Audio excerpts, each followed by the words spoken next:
3, 2, 1.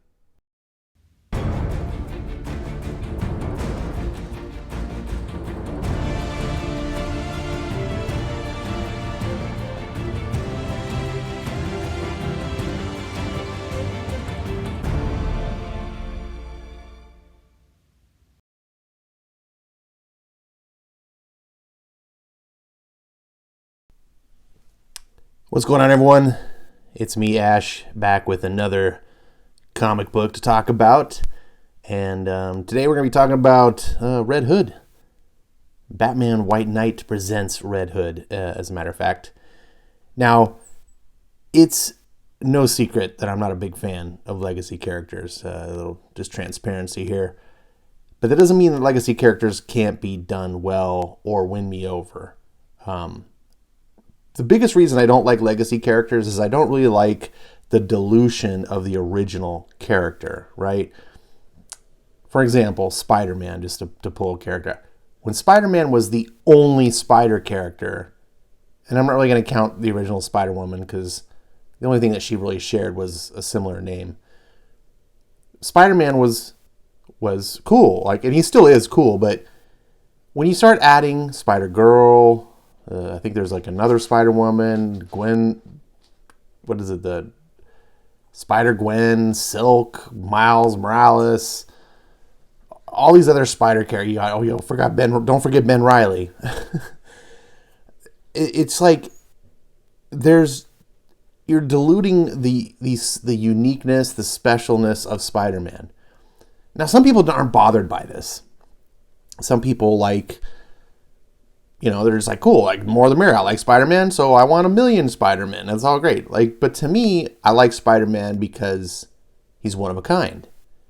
And when you make him not one of a kind, when you make him just one of many, and this is my problem with Green Lantern. It's the hardest thing for me to ever get in Green Lantern because it's look, anyone can just put on a Green Lantern ring and they're a Green Lantern. Poof.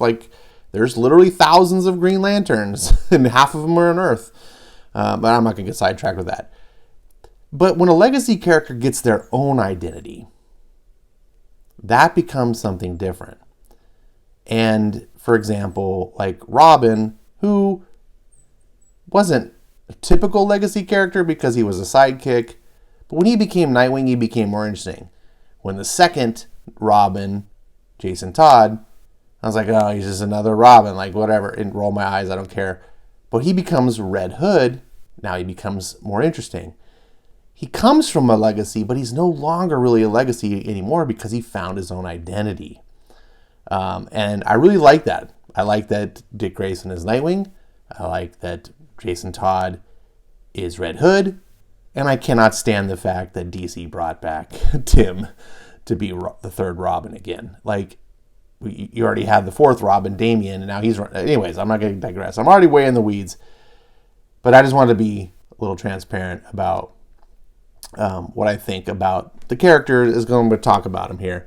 Now, it's also no secret that I'm not really into what DC's floating these days with their whole lineup. Ever since Future State, I've noped out. I just cannot stand what DC's doing. Doesn't mean there's not good comics. There definitely are some good comics that DC's making, but as a whole, their product as the sum of its parts, it's not something I like. I don't want to support it anymore.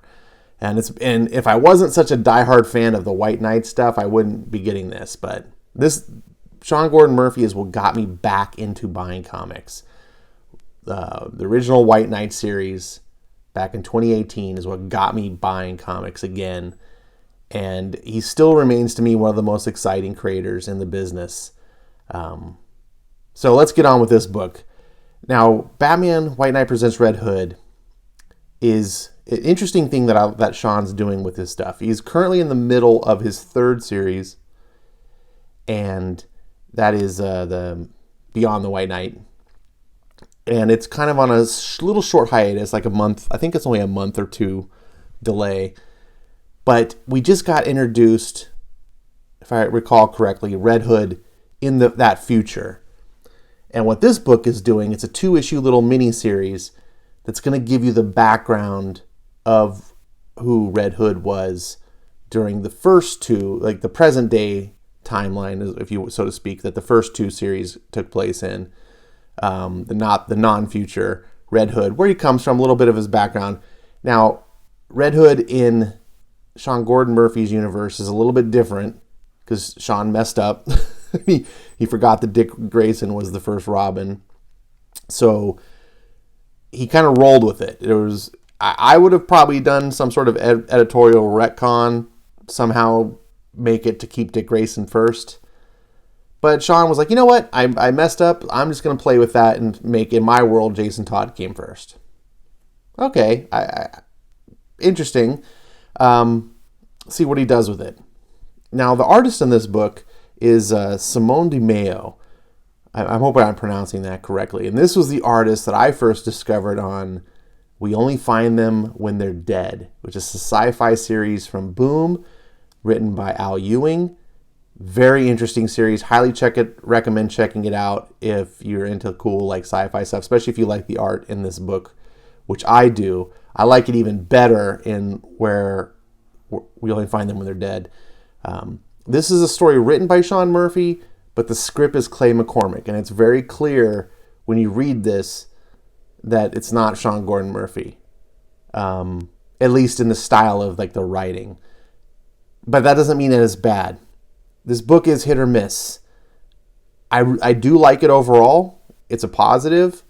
I went in not expecting it to be at the same top tier as the main White Knight series. This is a spin-off book, and I approach all spin-offs as lesser tier. Sometimes that they can win me over and surpass, but I don't go in expecting that. So you can see here the art style of Simone is very, very different than Sean's. It's much more manga inspired. Where we only find them when they're dead, even kind of more so. It's got a unique look to it. I'm not sure it's the perfect fit for this particular series, but it won me over and I found myself really enjoying it.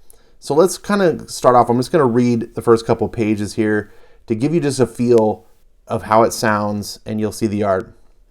And here we see young Jason Todd as Robin. And remember, he's the first Robin. Bruce Wayne. Batman is Bruce Wayne. Huh? You've got to be joking me. It's no use stalling. These mutts might be loyal to Harley, but they're more loyal to their own stomachs. I can crack your coconut whenever I want. Please, it's true. I was an angry kid when he found me. I didn't care how many people Batman saved. My parents were still dead. He said he knew how alone and helpless I felt, that he recognized a lot of himself in me. I couldn't see how. When he eventually told me who he was, it all made sense. Gotham City had made him an orphan, like me, but he found a way to fight back. He said if I wanted to fight back too, he'd show me how. That he'd give me the tools. To teach pricks like you a lesson. It was the best thing that ever happened to me.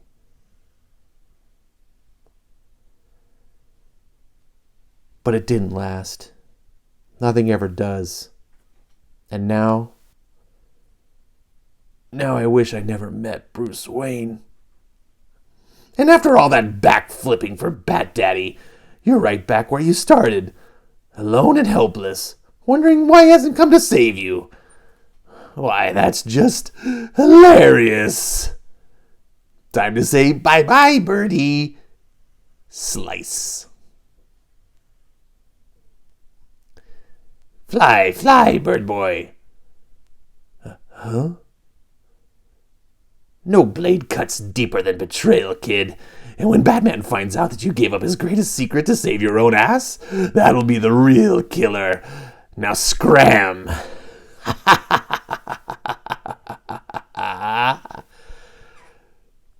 Bruce Wayne is Batman. 4 words that saved my life. and destroyed my future. So I just wanted to give you kind of the flavor of how the book starts. This starts off really good, in my opinion. Again, you got to know these changes. You got to go in understanding that this is not going to be the same continuity stuff you're used to. Some people will get a big hang up on that. Some people don't care. I don't know who you are. So, but I really like how it opened up. Obviously, Sean makes another change here. Joker doesn't kill Todd, right? And I think it really works better. And he writes in why.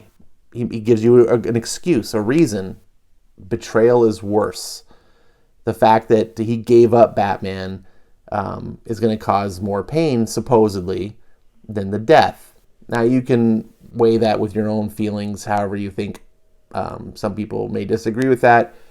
But I think it works for this story, especially when you consider that, back when Jason Todd died, Death in the Family, that was a big, meaningful thing. Because you hadn't read where Jason Todd comes back and you haven't seen all the, right? At the time, you're like, oh my God. But reading this from the perspective we have today of like, oh, he's just been resurrected in the Lazarus pits. No one really ever dies, blah, blah, blah. It's no big deal. Like, it doesn't have the weight anymore. Where this doesn't have to rely on that, right? If they killed Jason Todd in this and did the same thing, Lazarus pits, we as a reader wouldn't feel that impact because we're like, okay, we've been there, done that. We know what's going to happen. He's going to have his, and so I appreciate that Sean didn't follow the exact storyline. One thing I want to point out here, I didn't catch it the first time, which is a good sign, but I caught it later, and now that I caught it, I can't unsee it. The colorist in this book is one of the best in the business, is Dave Stewart. He's a great colorist. Simone colors pages 1 through 5, and Dave colors the rest. And I was like, oh, that's interesting. Now you can see the color on these pages. It's got a very much sort of, I don't know, it's like not effervescent. There's a very luminescent feel to it, right? There's like a glow. And this is the same type of stuff he does in We Only Find Them When They're Dead. And it was something that looked really cool in that book. It's one of the things that really attracted me. And I hate this. And these first 5 pages all have that. As soon as you cut over to Dave Stewart's colors, everything feels more sharper in focus. There's really not the same kind of glow. It's more colored inside the lines. And like I said, once I noticed it, I was like, oh, now I can't unsee it.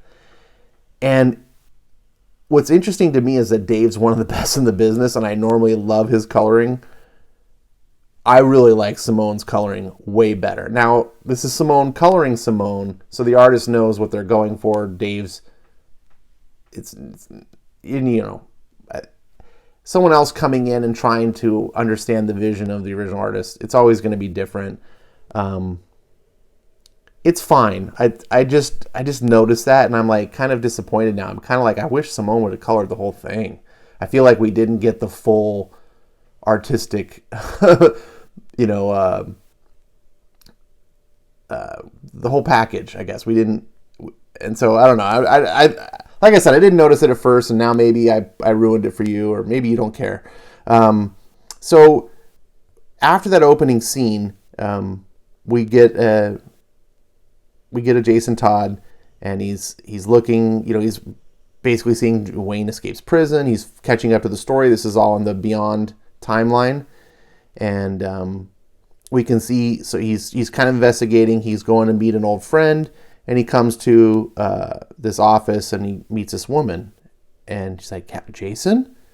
And I don't know who she is. Who is this woman? Well, I don't know. So we cut, and it's like years earlier. So this is back in the present day White Knight, and we get to see a young Jason Todd who is done being Robin. He's getting in a bar fight. He's fighting with people. And then he gets hit in the head with a bike tire. And we cut to this page. Now, this was like record scratch moment for me. Because I was like, oh yeah, I'm enjoying the book. The pacing is real good. It's fun. And then we get body positive Robin. Now, I'm going to try not to be too salty about this because I don't want to get the impression. Overall, I did enjoy this book. It's a fun book. It's not a woke book. I don't feel social agenda in this other than this to me is just silly. I don't know if you're trying to just be body positive, but this is dumb. This is something that 20 years ago and beyond, or even 10 years ago and beyond, you just never would have seen this in comics. If you're a superhero, you should have a body like a superhero. And look, I don't have a body like a superhero. I'm not trying to, but I'm not a superhero either. And I don't want to see superheroes that look like me. I just don't see the need for this. Now, I'm a little bit more forgiving because the way this character plays out, we'll get to that. Now, the fact that she's riding a 10-speed is also kind of dorky. Like, it's just, I think that's on purpose. I think she's supposed to kind of be a misfit. I think that she's supposed to be kind of like a cosplay Robin. She's literally a girl that dressed up like Robin because she wants to do good in her community, which she comments that Batman rarely comes to.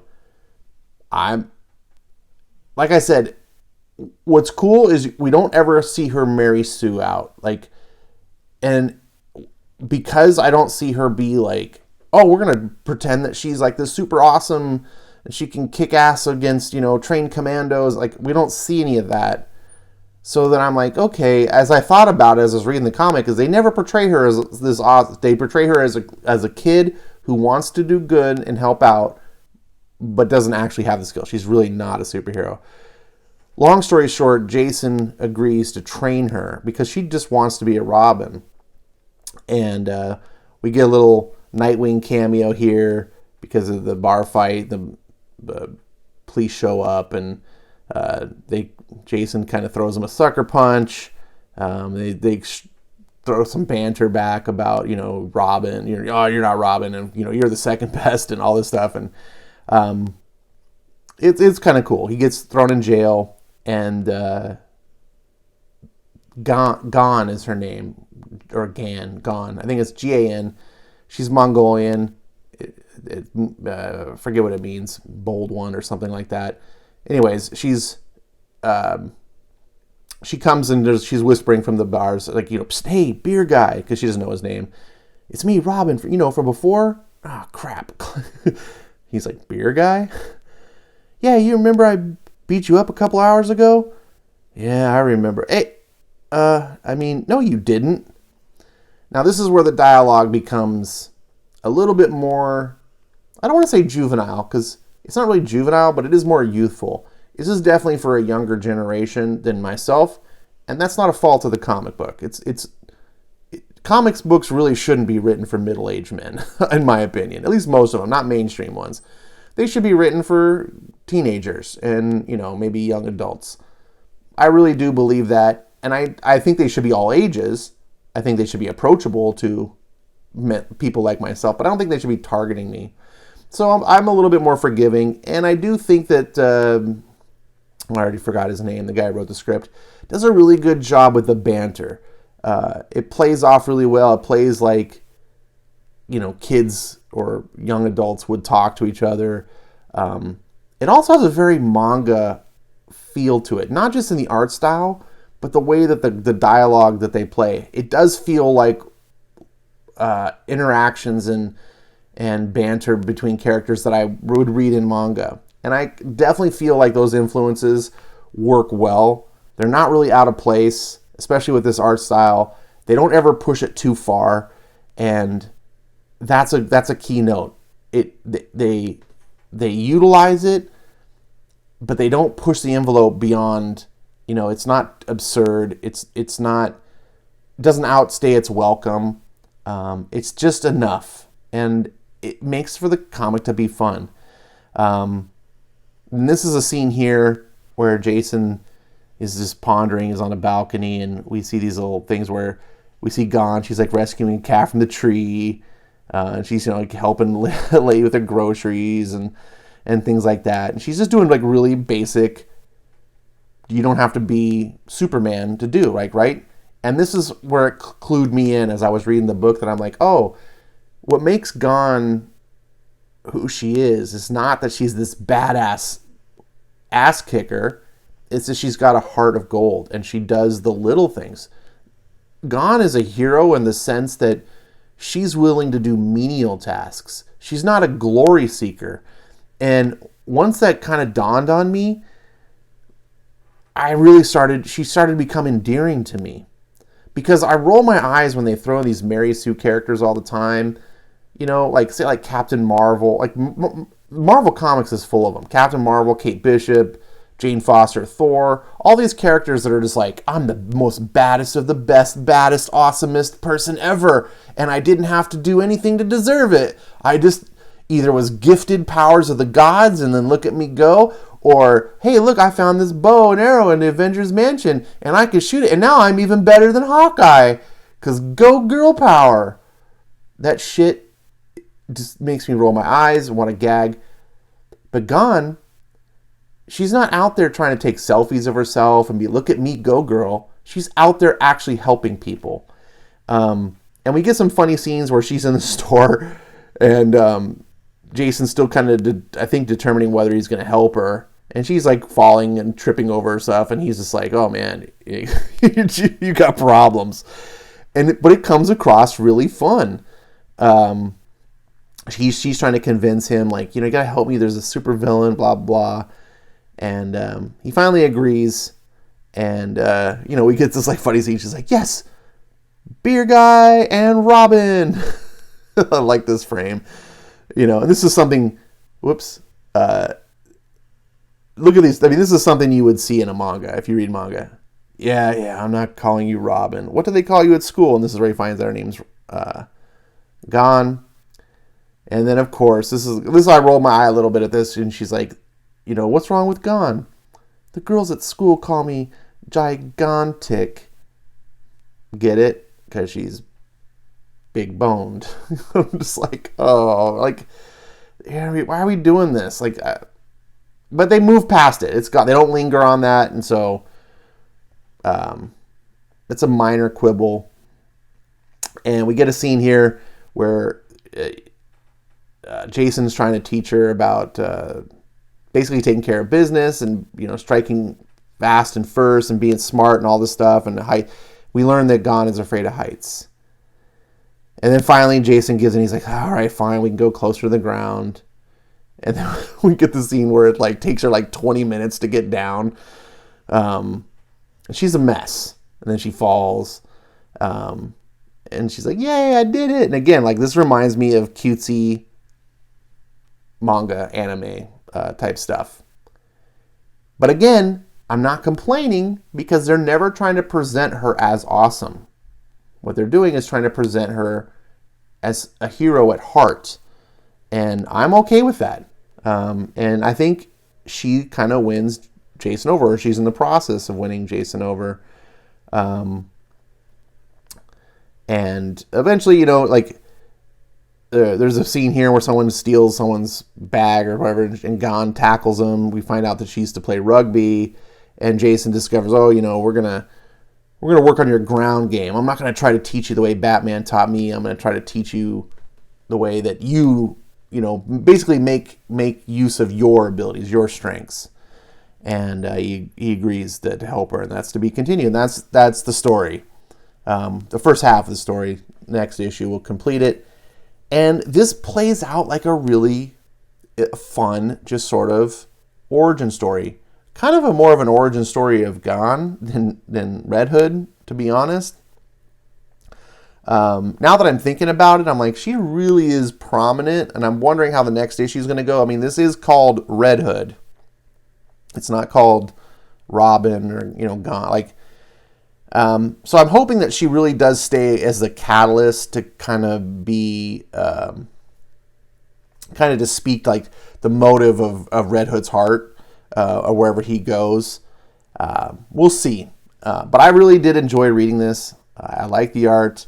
You can see for yourself whether you like it or not. You can see what it looks like in black and white here. Get the cover in black and white. Now we get the awesome, I didn't get this cover, I got the main cover, but this is a beautiful Olivier Copier, or whatever, how you pronounce his name. If someone knows how to pronounce his name, by the way, someone tell me, but this is a great cover. I didn't get this because I'm anal, and there is not on issue 2. If there was another cover by him on issue 2, then I would have got this one to match, but I can't stand not matching. So I was like, well, if I have to I'm going to get the A cover for both then. But this is beautiful. I love this. I want to have this like as a print. It's so basic, but it just, everything about it, the bike looks amazing, just the energy behind it. Anyway, I don't know, linger on there.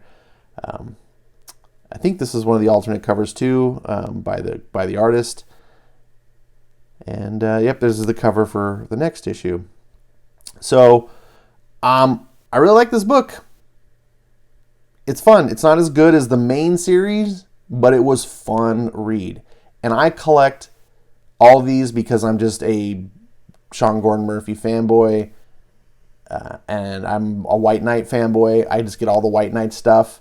I mean, I even liked Harley Quinn, and I hate Harley Quinn. Like, she's my least liked DC character, Harley Quinn. I hate the DC Comics Harley Quinn with a passion. But Sean Gordon Murphy made her cool because he's an actual talent. He's an actual creative. And the White Knight universe is the best thing at DC.